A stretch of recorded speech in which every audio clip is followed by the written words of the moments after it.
নমস্কাৰ বন্ধু বান্ধৱীসকল, আপোনালোক সকলোকে মোৰ অন্য এটি ৰেচিপি ভিডিঅ'লৈ স্বাগতম জনাইছোঁ। আজি এই আচাৰবিধ কিহেৰে কেনেদৰেনো বনালোঁ আপোনালোককো দেখুৱাবলৈ চেষ্টা কৰিলোঁ। ভিডিঅ'টো স্কিপ নকৰাকৈ চাব, বুজি পোৱাত সহায় হ'ব। এই আচাৰবিধ বনাবলৈ আমাক গাজৰ লাগিব আৰু গাজৰ নিবলৈ মই আমাৰ ঘৰতে থকা অকণমানি গাজৰ বাৰীখনৰ পৰা কেইটামান গাজৰ উঠাই ল'লোঁ। চাওকচোন কিমান ধুনীয়া হৈ আছে, কুমলীয়া হৈ আছে, বেছি ডাঙৰ হোৱা নাই বাৰু। আৰু মই গাজৰটোতকৈ গাজৰৰ গছবিলাকহে দেখি বেছি ভাল পাওঁ। চাওকচোন কিমান ধুনীয়া লাগিছে দেখিবলৈ।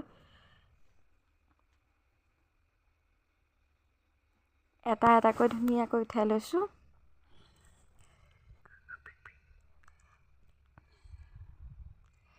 কিমান ধুনীয়া শাক, বনৰীয়া শাক গজি আছে দেখিছেনে?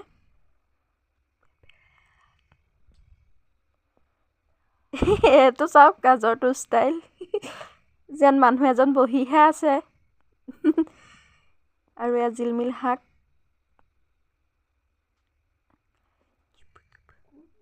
মোৰ গাজৰ উঠাই হৈ গ'ল দেখিছে, এইকেইটা উঠাই ল'লোঁ। আৰু এতিয়া গাজৰৰ গছখিনি কাটি লৈ গাজৰখিনি ধুনীয়াকৈ ধুই ল'লোঁ। এয়া দেখিছে।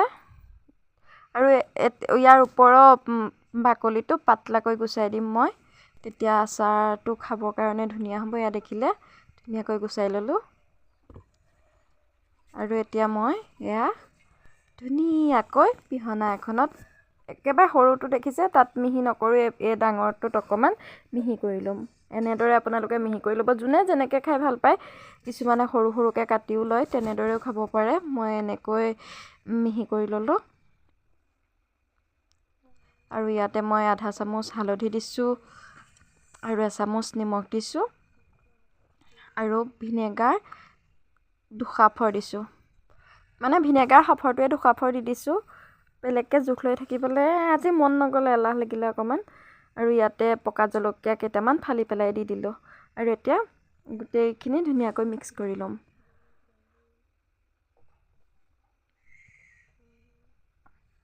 ইয়াত ধুনীয়াকৈ মিক্স কৰি ল'লোঁ। কুলা এখন ভালদৰে চাফা কৰি ল'লোঁ। আৰু মিক্স কৰি লোৱা গাজৰখিনি আপোনালোকে দেখিছে। এতিয়া ধুনীয়াকৈ কুলাখনত পাতল পাতল কৰি মেলি দিম। আজি ৰ'দটো নাই, সেইকাৰণে বেছিকৈ নুশুকালেও হ'ব, অকণমান গৰম ভাৱ এটা আহিলেও হ'ব বাৰু। বিচাৰিলে ৰ'দত নিদিলেও হয় বাৰু। অকণমান গৰম ভাৱ পাবৰ কাৰণে ৰ'দত দি দিম। আৰু এয়া ওচৰৰ পৰা আপোনালোকক দেখাইছোঁ, ভালদৰে দেখিছে নিশ্চয়। এনেদৰে আপোনালোকে কৰি ল'ব। আৰু যিদিনা মই আচাৰ বনাম বুলি ভাবোঁ ন, মোৰ লগত এনেকুৱাই হয়। আনকেইদিন বতৰটো কিমান ধুনীয়া হৈ থাকিলে, আজি বতৰটো বৰষুণ দিওঁ কিন্তু বৰষুণ দিয়া নাই। হ'লেও তাতো অকণমান গৰম ভাৱটো পালেই হ'ব বাৰু। তেতিয়ালৈ মই মছলাখিনি যোগাৰ কৰি লওঁ। জিৰা দিছোঁ 2 চামুচ, 1.5 চামুচ। আৰু এয়া কেঁচা চফ দিছোঁ 2 চামুচ। কেঁচা চফ হয় ফ্লেভাৰটো ভাল হয়। আৰু এয়া কালজিৰা দিছোঁ 1.5 চামুচ।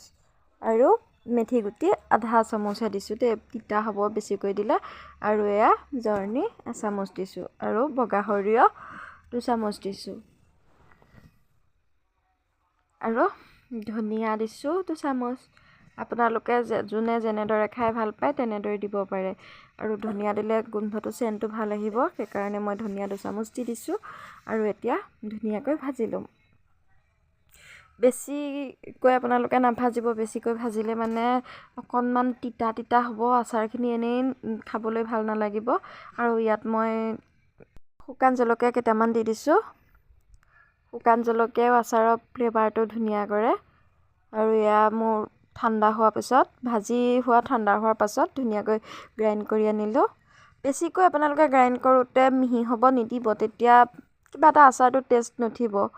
এনেদৰে মই যেনেদৰে গোটা গোটাকৈ ৰাখিছোঁ তেনেদৰে ৰাখিব, ভাল লাগিব খাবৰ কাৰণে। আৰু যিখিনি ৰ'দ নাইকিয়াটো ৰ'দত দিছিলোঁ, সেইখিনি দেখিছে অকণমান অকণমান হ'লগৈ আৰু গৰম হ'ল। যিমানটো বিচাৰিছিলোঁ সিমানেই হ'ল বাৰু। এতিয়া আকৌ কেৰাহীখন গৰম কৰি ল'লোঁ। গৰম কৰি তাত আচাৰৰ জোখাৰে তেল দি দিছোঁ। আৰু তেলখিনি গৰম হোৱাৰ পিছত তাত মই গৰম মছলা দি দিছোঁ 1 চামুচ। ভালদৰে মছলাখিনি লৰাই লৈ তাত শুকাই ৰখা গাজৰখিনি অকণমান ভাজি ল'ম। গেছটো 0 ফ্লেমত দিব। দি ইয়াতে মই যিখিনি মছলা গ্ৰাইণ্ড কৰি ৰাখিছিলোঁ তাত দি অকণমান ভালদৰে মিক্স কৰি ভাজি ল'লোঁ আৰু তাতে কাশ্মীৰী মিৰ্চ পাউডাৰ এচামুচ দিলোঁ। দি সেইখিনি মিক্স কৰি ল'লোঁ আৰু মোৰ আচাৰ ৰেডি হৈ গ'ল। গেছটো অফ কৰি ল'লোঁ। অফ কৰি কণ্টেইন এটাত ধুনীয়াকৈ আচাৰখিনি ভৰাই কেঁচা মিঠাতেল অকণমান দি দিলোঁ। দি দিয়াৰ পাছত এয়া মোৰ আচাৰ ৰেডি। আপোনালোকে কোনে কোনে এনেদৰে গাজৰৰ আচাৰ বনাই খাই পাইছে নিশ্চয় কমেণ্ট এটা কৰি জনাই দিব। আৰু আপোনালোকে কেনেদৰে বনায়, যদি আপোনালোকে বনোৱাৰ দৰে মোৰ হোৱা নাই কমেণ্ট এটা কৰি জনাই দিব। মই আপোনালোকৰ দৰে বনাবলৈ চেষ্টা কৰিম। আৰু মোৰ ৰেচিপি ভিডিঅ'টো চাই কেনেকুৱা পালে সেইটোও জনাবলৈ কিন্তু নাপাহৰিব। তেনেহ'লে আকৌ এটা নতুন ৰেচিপি ভিডিঅ'ৰ সৈতে পুনৰ লগ পোৱাৰ প্ৰতিশ্ৰুতিৰে আজিলৈ তেন্তে আহিছোঁ। Bye bye.